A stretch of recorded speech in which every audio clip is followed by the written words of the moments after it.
venez acclamer pour le roi des rois? Est-ce que vous venez acclamer pour la gloire de notre Seigneur Jésus? Est-ce que quelqu'un est dans la joie ce soir? Dans cette fête de la parole. Moi je dis ça c'est la fête de la parole. Est-ce que tu peux encore pousser les cris de joie?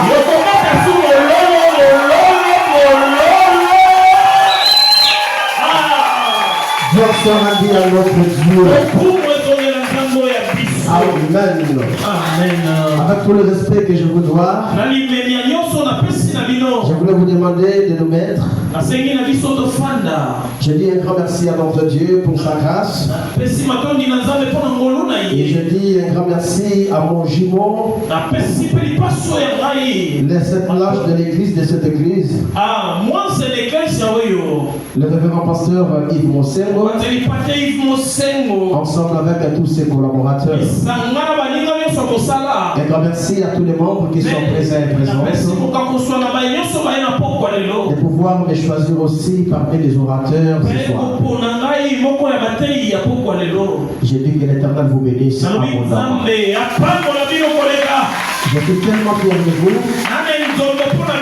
À des fois, les moments quand je me suis ici pour parler de la part de l'Éternel. Amen. Merci, nous courons derrière le temps pour cette fête de la parole. J'aimerais depuis le lundi, on était présent en Seigneur. C'est un grand thème que nous étions tous bénis. Et je serai au milieu d'eux. Et l'homme de Dieu nous a parlé de beaucoup de choses.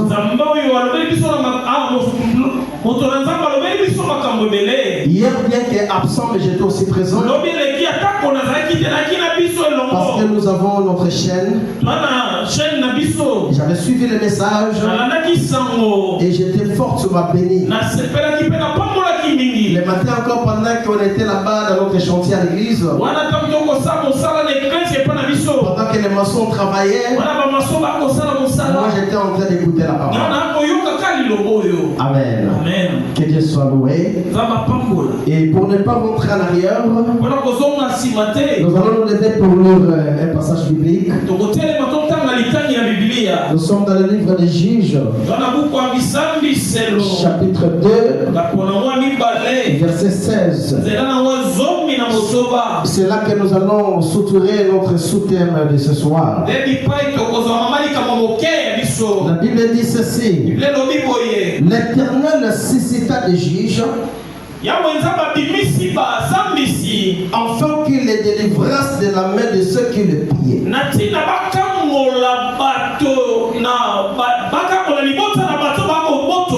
Et le sous-thème de cet après-midi est intitulé Et Dieu leur suscita. Seigneur, enseigne-nous encore ce que tu as prévu. Nous voulons encore monter par la connaissance de ta parole à travers le Saint-Esprit. Que ta parole, notre Dieu, puisse être une nourriture solide. Que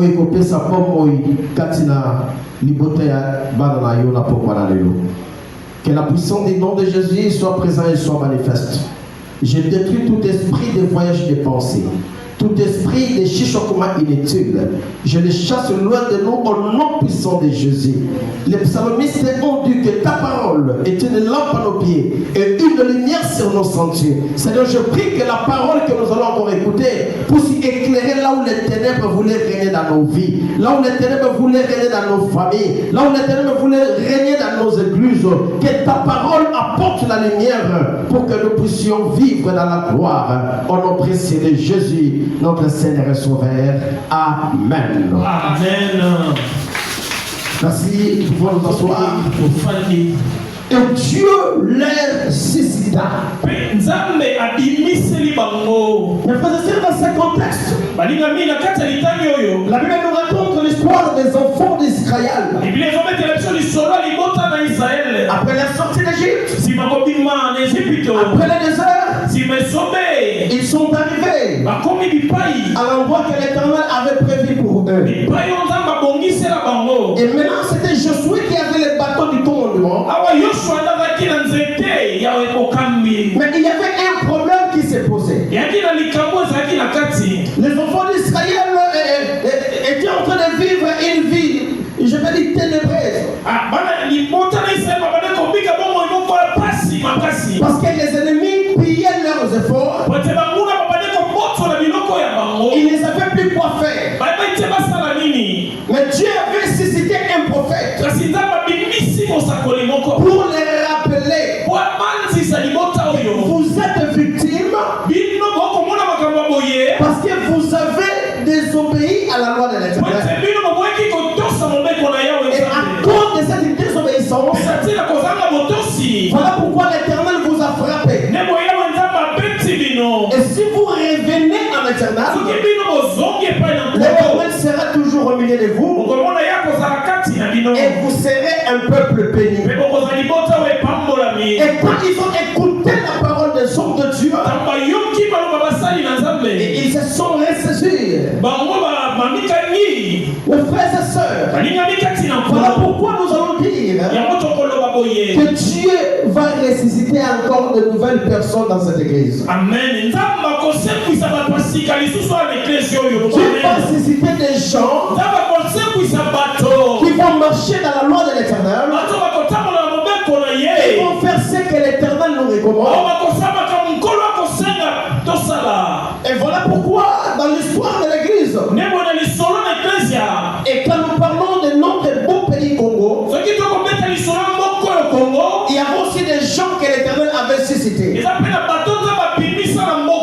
Parce qu'à cette époque, il n'y avait pas vraiment la lumière. Et pour que l'Éternel puisse donner encore de lumière, il avait suscité encore des prophètes. Comme des prophètes Simon Kimbal. Comme des prophètes Aïdin Abba. Ce sont des gens que l'Éternel avait suscités. Pour qu'ils puissent nous donner encore de la lumière. Vous savez, à l'époque, on était des ignorants. Et aujourd'hui, il y a aussi des gens qui sont encore ignorants. Hier, pendant que je priais, l'Éternel m'avait dit que de recommencer les affermissements pour toute l'église. Là où je suis pasteur. Alors après la prière vers 17h, j'ai pensé venir ici. Et ce que l'Éternel m'avait mis à cœur, je me suis dit de rentrer à la maison pour se préparer à venir ici. Ça devait être un peu difficile. Et j'ai commencé à enseigner à l'église. C'est là que moi-même, le pasteur de l'église, j'ai compris que j'ai des enfants, ils ont fait 5 ans, 6 ans avec moi. Les gens ne connaissent pas Jésus, c'est qui? Mais les gens connaissent les noms des démons. Mais qui est Jésus? Qui est Christ? Pourquoi nous sommes devenus des enfants de Dieu? Quels sont les avantages? Que quand quelqu'un est devenu en Christ, les avantages qui est réservé pour sa vie. J'étais émotionné. J'ai posé, même il y a aussi des modérateurs chez moi. Ils étaient là en train de me regarder. Je me suis dit, je suis obligé de recommencer les affermissements. Même au prédicateur. C'est là que j'ai compris. Dans nos jours, il y a déjà nous venons pour chasser les démons. Nous venons pour exposer nos problèmes à l'Éternel. Mais nous manquons la connaissance. Dans Osée, la Bible dit, mon peuple est détruit parce qu'il manque la connaissance. Puisque tu as rejeté la connaissance, je te rejetterai aussi. Tu seras dépouillé de mon sacerdoce. Mes frères et sœurs, avant de recommencer encore ma prédication, je voulais te dire que le moment est arrivé. Que l'Éternel puisse susciter encore des gens qui seront des lecteurs de la Bible, des gens qui vont pratiquer la parole de Dieu, la sainte doctrine, pour défendre le nom de notre Dieu. Amen. Amen. Vous savez, quand l'Éternel a fait sortir son peuple, Papa nous a parlé des tabernacles. Je ne peux pas faire retour en arrière. Mais je voulais avancer avec une pensée. L'Éternel voulait que son peuple puisse avoir un lieu à laquelle il devrait lui adorer et il devrait communiquer avec lui. Or, à l'époque, aux Juifs, il y avait ce que nous appelons l'Ecclésia. Et le mot Ecclésia était divisé en deux. Et avec K, cela veut dire hors d'eux. Ecclésia, c'est peuple. Dans d'autres termes, on l'appelle aussi Kaleo. Kaleo voulait dire tout simplement le peuple est appelé hors d'eux. Donc s'il voulait communiquer une pensée ou voter des lois, ils appelaient rien que les Juifs pour sortir de leur maison, aller quelque part pour qu'ils puissent voter des ordonnances de nouvelles lois. Et quand l'Éternel a suscité des prophètes, et ces gens-là ont dit, on est que dans notre ecclésia, que nous pouvons toujours se réunir pour parler des choses des pays, mais ça serait mieux que nous puissions aller quelque part pour adorer notre Dieu.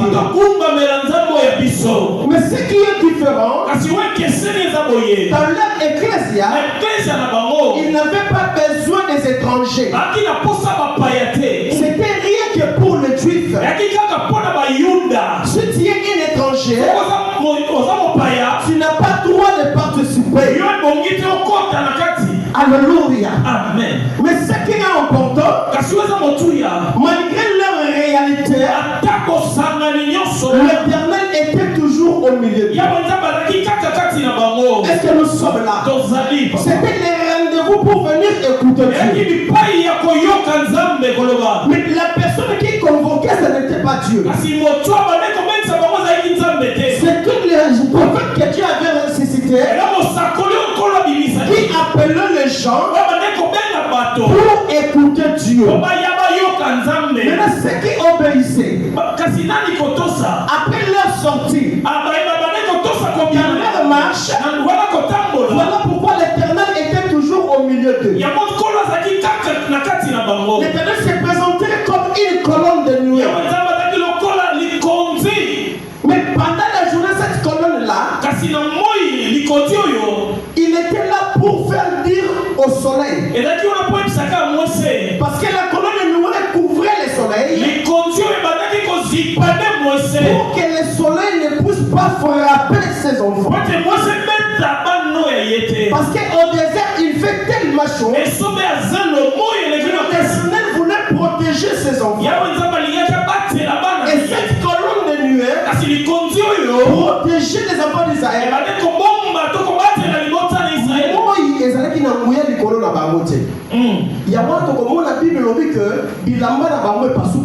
Amen.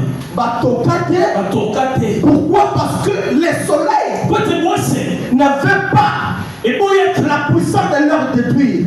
Non, il y a un soleil levant. Amen. Qui est Jésus-Christ. Amen. Il ne permettra pas que ta vie soit détruite. Non, je lève ma main. Le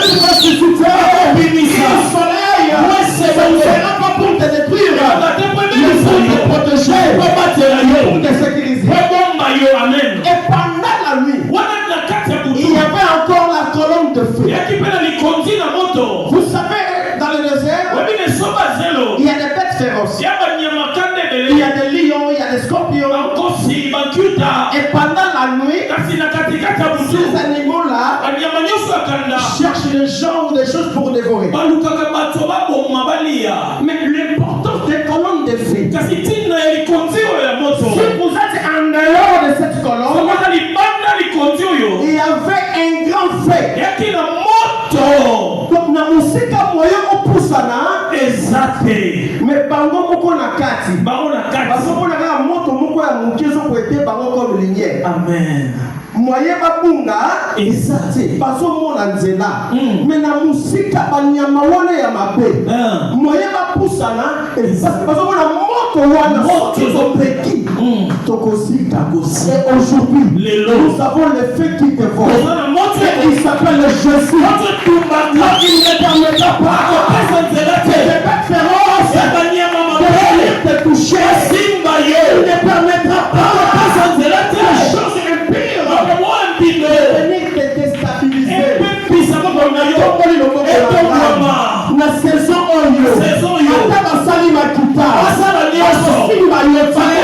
parce que chez toi, il y a une fête. Il va détruire les réserves. Et ici, l'Ecclésia n'est pas ce qu'elle était avant. Mais chez nous, c'est l'Église. Et qui est le responsable de l'Église? Il s'appelle Jésus. Là-bas, les gens convoqués. Mais à l'Église, c'est Jésus qui nous a convoqués. Pour nous parler. Parce qu'il n'est pas dehors. Il est à l'intérieur de nous. Il marche avec nous.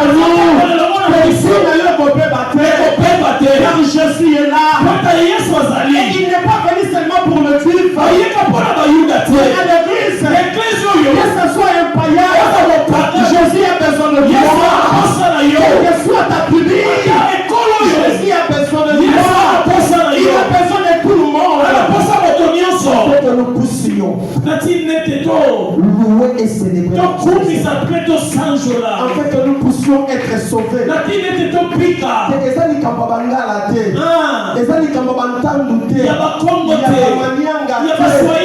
Jésus est venu pour que nous puissions être unis. La force est dans l'unité. Bien aimé dans le Seigneur, je voulais épingler ces choses parce que c'est le temps de la trompette. Or la trompette, c'est l'évangile. L'évangile, c'est la bonne nouvelle. La personne qui amène la bonne nouvelle, c'est Jésus-Christ. C'est lui notre Seigneur. C'est lui notre Dieu. Et voilà pourquoi Dieu a suscité encore des prophètes dans l'église pour pouvoir nous orienter, afin que nous puissions marcher dans la lumière et non dans les ténèbres. Amen. Amen. Et voilà pourquoi, quand Dieu a suscité de nouvelles personnes, nous sommes maintenant dans l'acte des apôtres. C'est là où l'Éternel a suscité encore des apôtres pour orienter le peuple de Dieu. Et nous allons lire dans l'Acte chapitre 2, verset 42 au 43e verset.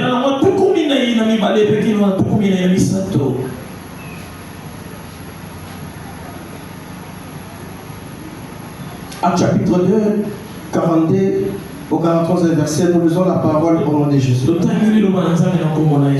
Il persévérait dans les enseignements des apôtres, dans la communion fraternelle, dans la fraction du pain et dans les prières. La crainte s'emparait de chacun et il se faisait beaucoup de prodiges et de miracles par les apôtres. Mes frères et sœurs, Dieu a créé l'église. Bon, en réalité, l'église était née déjà sur la croix. Bien que pour les théologiens, il dit que l'église était née au jour de la Pentecôte.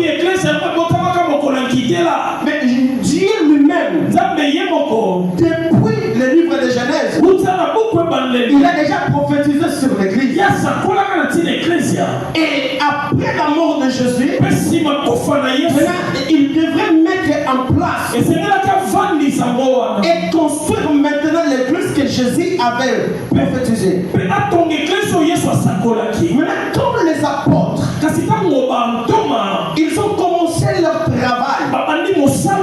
Et pour donner maintenant de l'équilibre, la première des choses, la Bible dit qu'il persévérait dans les enseignements.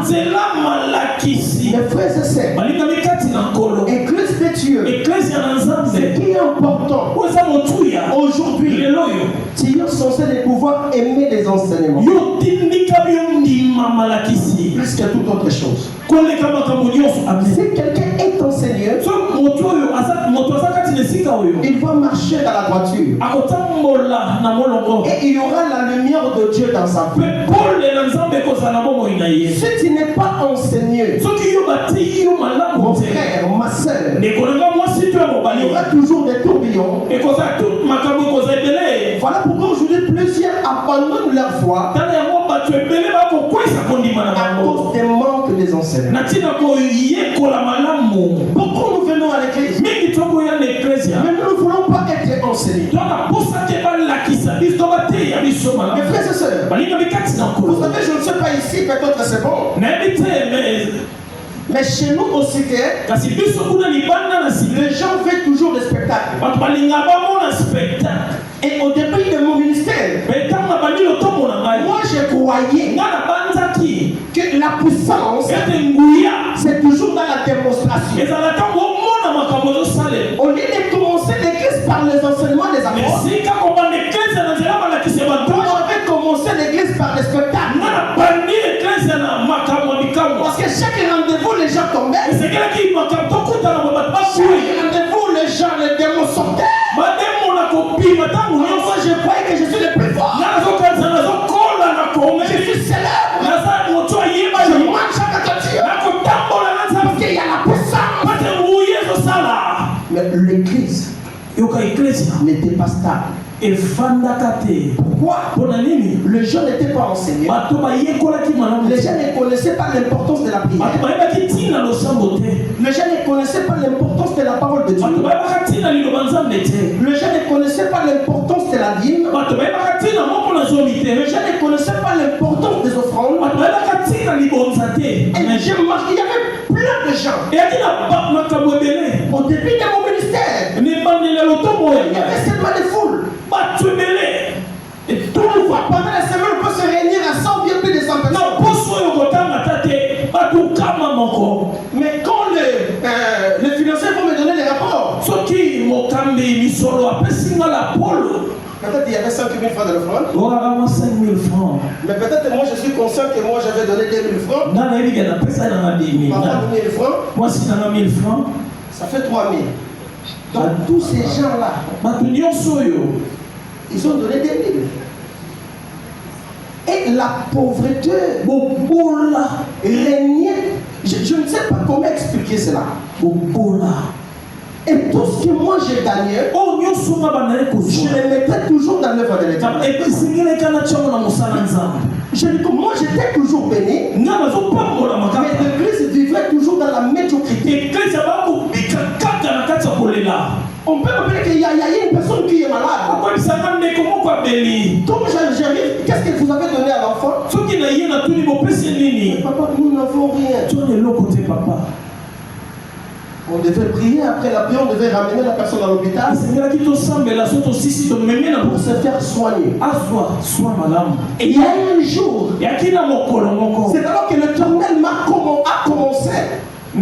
Je veux dire que ce que tu avais commencé là, oui, tu avais la puissance pour montrer aux gens que je suis capable de tout. Mais pour que les enfants puissent croître, pour que les enfants là puissent marcher dans les droits chemins, tu es censé de pouvoir enseigner. Et aujourd'hui, Dieu a encore suscité des gens afin que nous puissions être enseigneurs, afin de vivre les miracles, des prodiges dans nos vies. Le Christ de Dieu, en dehors des enseignements, dans l'église, nous devons cultiver la vie de la prière.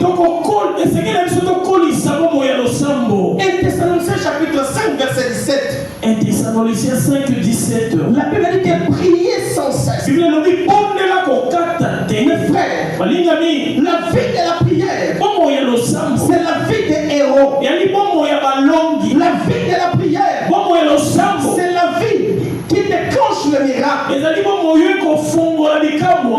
problème c'est quoi? Comment prier? Prier c'est bon. Mais comment prier? Comment ta vie? S'il y a comment dirais-je? Le sujet de prière d'autorité. Là tout le monde va se tenir debout. Pendant 20 à 30 minutes. Pour chasser, pour péper. Mais si les choses de diable est en toi, comment cet esprit-là va te quitter? Oh, donc Dieu attend d'abord l'adoration. La Bible dit qu'il siège au milieu de louanges et d'adoration. Mais si toi tu n'es pas un adorateur, pour adorer Dieu, tu dois être vrai. Tu dois marcher dans l'intégrité, être droit, pas double face.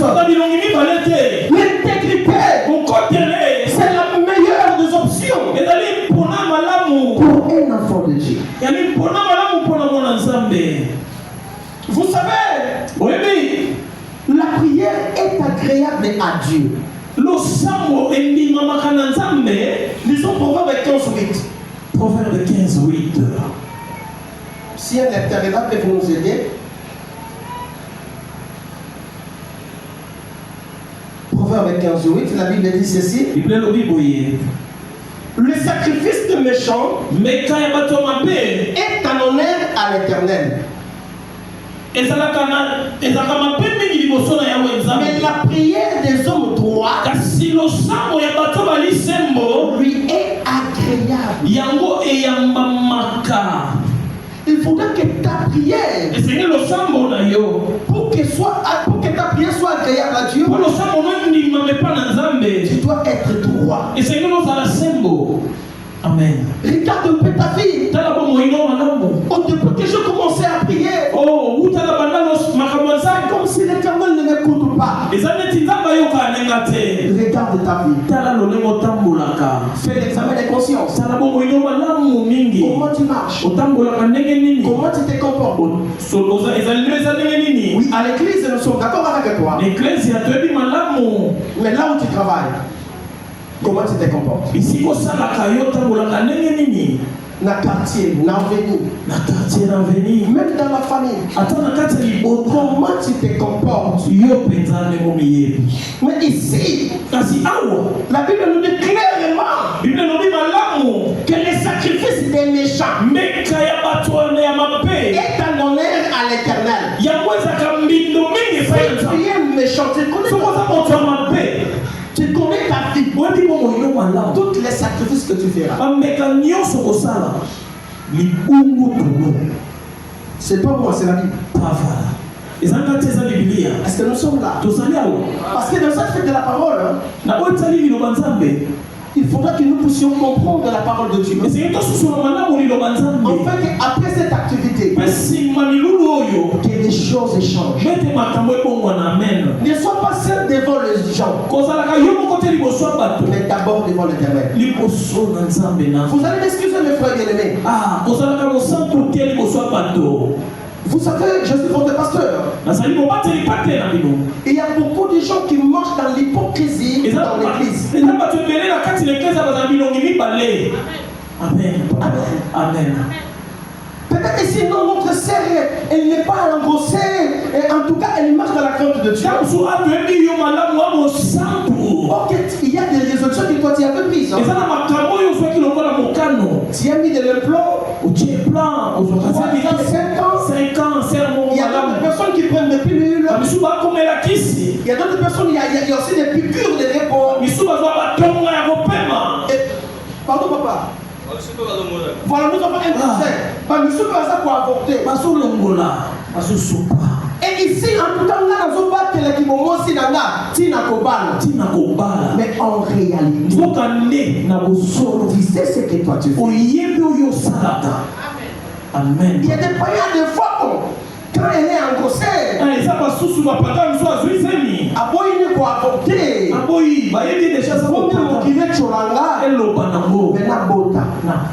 Bien aimé, ne sois pas juste devant les autres, mais sois juste devant parce que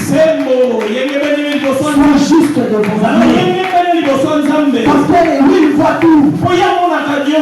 Il a besoin que nous puissions marcher dans la crainte de Dieu, dans la droiture, afin que notre prière puisse être agréable. Amen. Vous savez, la puissance n'est pas seulement réservée au pasteur. C'est-à-dire que la prière fervente des justes a une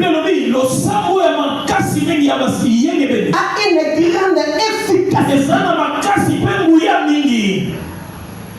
Souvent je demande pour ma femme. Mais la délivrance de ma femme, parce qu'elle était manipulée par le mari de nuit. Mais sa délivrance, c'était personnel. Elle avait pris la résolution de tout abandonner les marchés à Kinshasa, elle montait aux montagnes Mangenge. Elle faisait des fois 3 jours sans manger ni boire. Elle priait. Mais dans la famille que le mariage était exclu.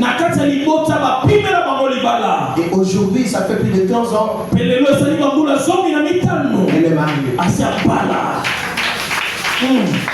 Ta prière sera efficace. Si toi, tu marches dans la droiture. Amen. Change ta façon de vivre. Change ta façon de te comporter. Sois juste devant Dieu. Sois intègre. Je ne t'abandonnerai pas. David a dit ceci. J'étais jeune. Je n'ai jamais vu injuste. Amen. Amen. Il ne t'abandonnera pas. Et il écoutera ta prière. Et il fera des grandes choses. Amen. Amen. Et pour ceux qui sont en train d'écrire, dans Jérémie 33:3, Dieu est en train de nous promettre. Il nous dit ceci. Invoque-moi. Et moi, je te répondrai. Oh, nous allons invoquer l'Éternel par la prière. Et quand on invoque l'Éternel, il n'est pas sourd. Donc il va te répondre. Il va te donner ce que ton cœur désire. Il va chasser tous les esprits qui te mélangent. Si on invoque l'Éternel, il agira et il va te parler. Non, ce n'est pas le prophète de l'Ancien Testament. Mais Joël avait dit, Joël parle au bien, vos fils et vos filles prophétiseront. Non, le problème c'est nous. La prophétie est là. Dieu nous parle. Mais sois droit. Amen.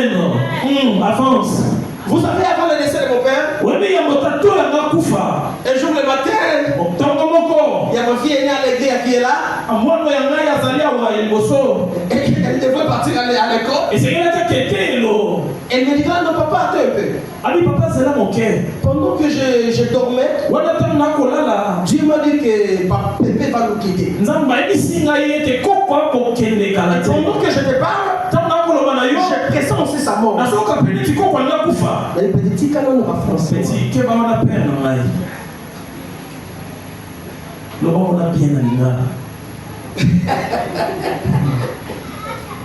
Amen. Amen. Le petit canon, je vois le père. Là, là, pasteur. Ton sang. Vous savez, à cause de l'ignorance, à des fois, il y a des termes que nous employons. Les termes maintenant n'est pas biblique. Tout ce qui est révélé est condamné. Ils ont la matière, la Jean, l'Apocalypse, la Proverbe, la Nombre, l'Exode, et ça va voir. Tout les dans le dictionnaire. Au milieu, Seigneur, tout ce qui est révélé.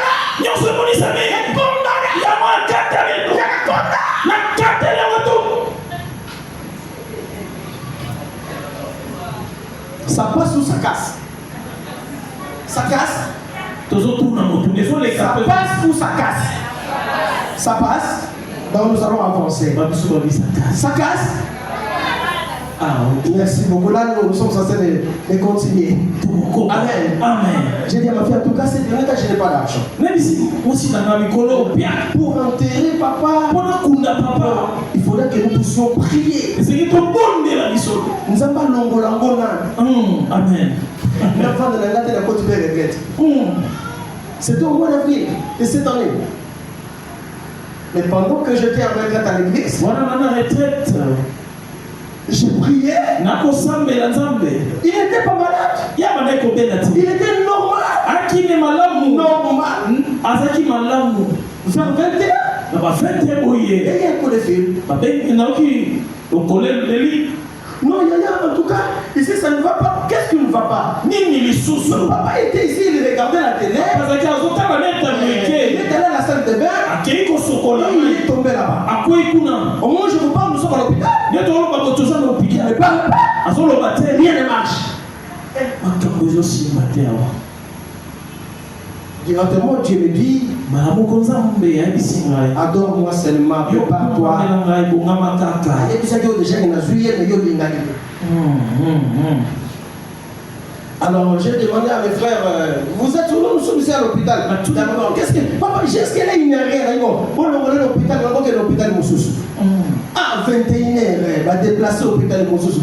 On a trouvé l'hôpital encore. On s'occupait de sauter. J'avais quelques intercesseurs. Pour ne pas lui affrister, j'ai dit, continuez à prier. J'avais déjà la réponse. Et à minuit,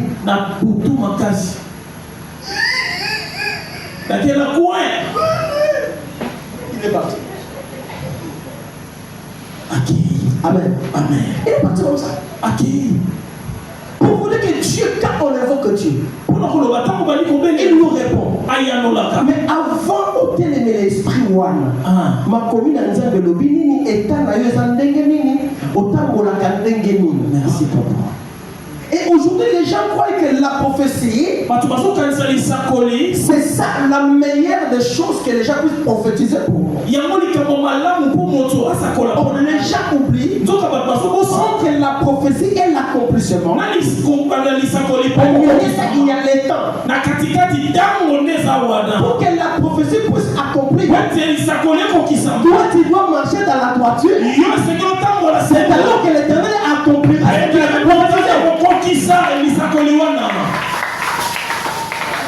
La prière, le sang, tu dois aimer la prière. Mais pour que ta prière puisse être agréable, sois intègre, marche dans la droiture. Tu seras averti de tout. Je vous dis vrai. J'ai déjà beaucoup témoigné sur moi. Mais jusqu'aujourd'hui, même dans mon ministère, si nous continuons toujours aller plus loin. C'est Parce que l'Éternel nous parle et il nous oriente. Amen. Ça veut dire qu'il y a une soeur qui est fiancée. Depuis que son fiancé était venu prendre la facture,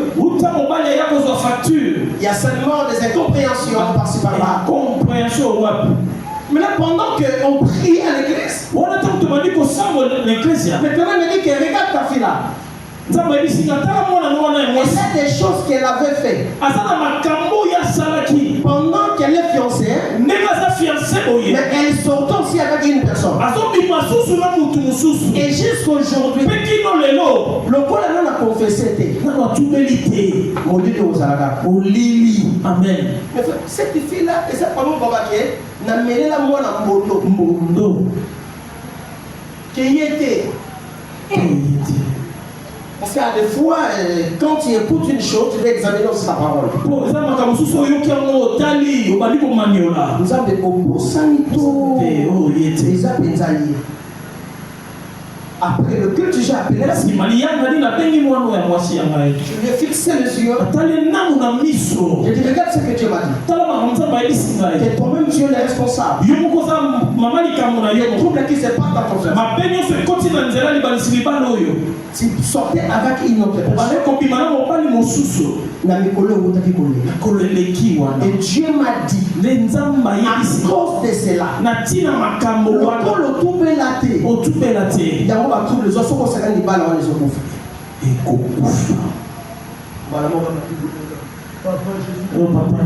Désolé d'en gâter. Il y a des choses, mes frères et sœurs. Non, la prière c'est bon. Dieu nous écoute. Dieu nous répond. Mais change ta vie. Sors dans l'hypocrisie. Sois juste. Et il va écouter ta vie. Amen. En dehors de la prière, c'est aussi le jeûne. Le jeûne c'est très très important. Je voulais t'encourager que sois aussi une personne qui gêne. Une fois par semaine. C'est très important. Dans Ésaïe chapitre 58 verset 4. L'importance de jeûne.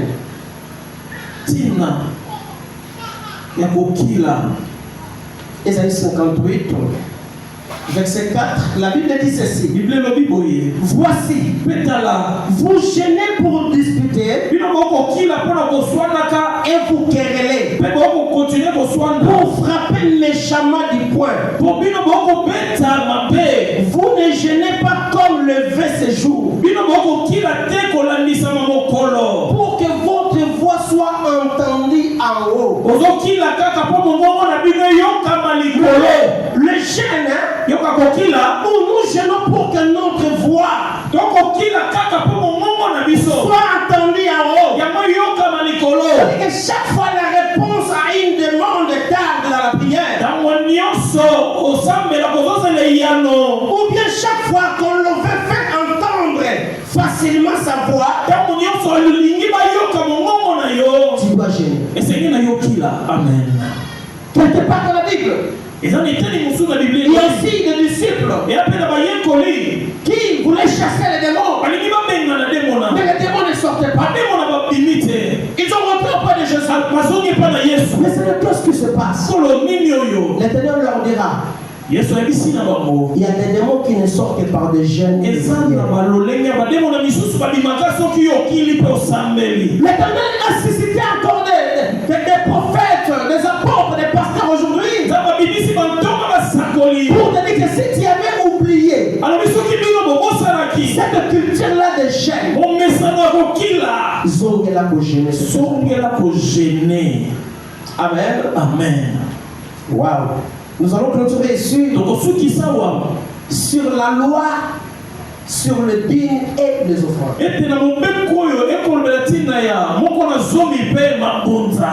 Ce sont des enseignements à la fois, nous ne tenons plus compte compte de cela.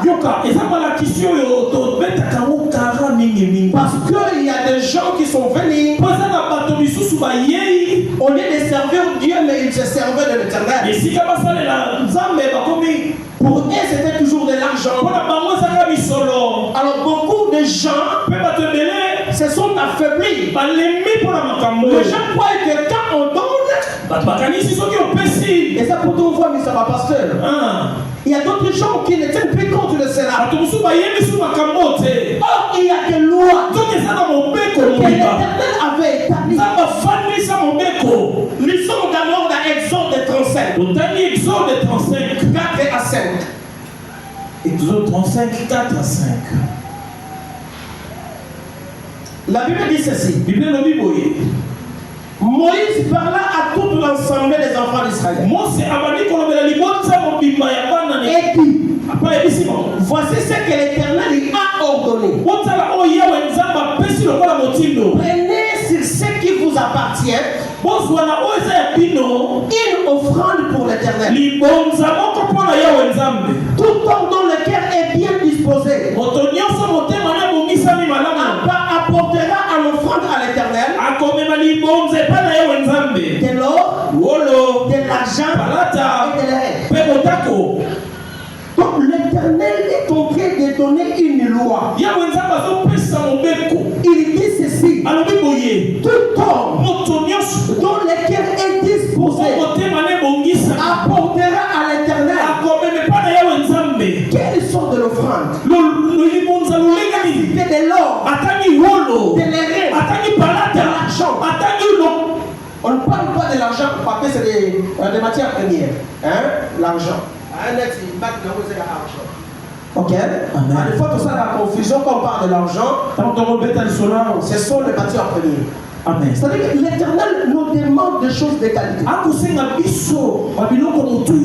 C'est là où j'ai compris. Je vous ai dit au début, je n'étais pas focalisé dans les enseignements. Parce que le milieu que nous avons implanté l'église, c'est un milieu non cultivé. C'était la pauvreté qui autorise. Au début, tout ce que moi j'ai gagné, c'est ce que je... Quand nous avons commencé à enseigner le peuple de Dieu, les peuples de Dieu ont commencé à donner à Dieu des choses de qualité. Au moment où je vous parle, église Ouanaga, amen. J'ai compris. L'église n'attendait pas que les gens disent que non, yaka. Non, quand tu vas donner là, l'Éternel voit ce que toi tu veux. Beaucoup de gens donnent les miettes. Parce que ces gens-là croient que nous donnons ça au pasteur. On ne donne pas au pasteur. Mais nous donnons à Dieu. Et l'Éternel voit le cœur des gens qui donnent à ne pas murmurer. Quand tu donnes, ne murmurez pas. Amen. Amen. Amen. Je suis venu t'enseigner. Change ta façon. Amen. L'Éternel nous a suscité pour vous montrer le chemin. Amen. Et Rambozo Kemi. Dans Malachi. Chapitre 3. Malachi 3. Merci beaucoup, papa. Papa. Il faut la changer. Papa. Malachi chapitre 3, verset 7 à 11. Malachi 3, 7 à 11. Depuis le temps de vos pères, vous êtes écartés de mes ordonnances. Vous ne l'avez point observé. Revenez à moi. Et je reviendrai à vous. Puis l'Éternel des armées. Et vous dites, à quoi devons-nous revenir? Un homme trompe-t-il Dieu? Car vous me trompez. Et vous dites, en quoi devons-nous tromper? Dans les dîmes et les offrandes. Vous êtes frappé par la malédiction. Et vous me trompez. Toute la nation tout entière. Apportez à la maison du trésor toutes les dîmes. Afin qu'il y ait de la nourriture dans la maison. Mettez-moi de la sorte à l'épreuve. Dit l'Éternel des armées. Et vous verrez. Si je n'ouvre pas pour vous les écluses de ciel. Si je ne répands pas sur vous la bénédiction et l'abondance. Pour vous, je menacerai celui qui les vole. Et il ne vous détruira pas. Le fruit de la terre. Et la vie ne sera pas stérile dans vos campagnes. Oui, l'Éternel. C'est là que nous allons clôturer. Mes frères et sœurs, regarde ta vie. Pourquoi la malédiction est sur toi? Est-ce que tu respectes le livre? Est-ce que tu respectes les offrandes?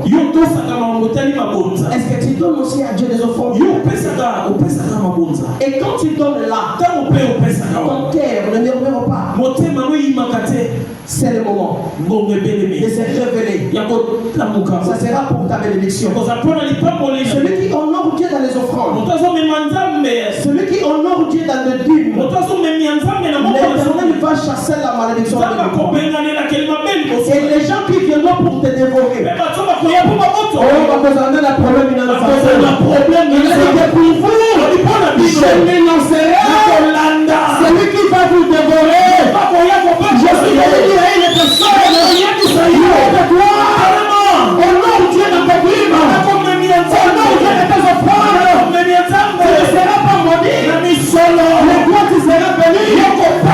La lumière de Dieu sera sur toi. On ne mange pas la sémence, mais on protège la sémence. Parce que la saison prochaine, tu vas encore s'aimer pour récolter. Mais si tu manges la sémence, qu'est-ce que tu vas s'aimer? Et si tu n'as pas s'aimé, qu'est-ce que tu vas acquérir? Est-ce que tu peux te lever là où tu es? Pendant 5 minutes, nous allons invoquer le nom de l'Éternel. Oui, j'ai beaucoup parlé. Mais par les points que nous avons évoqués, regarde ta vie. Qu'est-ce que tu vas dire à Dieu? Et Dieu suscita